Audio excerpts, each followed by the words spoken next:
on the morning of which this story begins, I was counting the deposit, as one does, as is the routine. I go to count the deposit. It should be about $1,900, almost $2,000. As I'm piling all these bills onto this counter and totaling everything up, it is not anywhere near $1,900 that I need. And I'm like, okay, hey, no big deal. This has happened before. I'll try it again. And it ended up being short yet again. But hey, no big deal. This has happened many times before. I'll just try again. And this time, I'm gonna count the bills in my hand before putting them on the counters. Like, I'll count out 5 20s, put them on the counter, and let it read 5 20s for $100. So I do that, and it's still short. No big deal at all. Believe it or not, this has happened a few times before. I will simply count all of this cash by hand. What was that? And it still came up short. Believe it or not, and I'm gonna blow your mind with this one.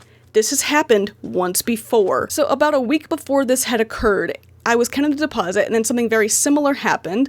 Like, I was a good amount short, and I'm like, huh, this is odd. And then Angie came in right on cue, as if I'd, like, summoned her, and she was like, oh, hey, yeah, so I needed to make change, so I took money from the deposit, but, you know, I knew I was going to be back here before it was due, I guess that's the right word. She had brought back the money, like, there was nothing short, and then we quickly, like, exchanged the change that she made for bills to make the deposit correct, yada yada yada, you know what I mean. So I'm like, this simply must be happening again. So I pull out my phone, and I start texting Angie.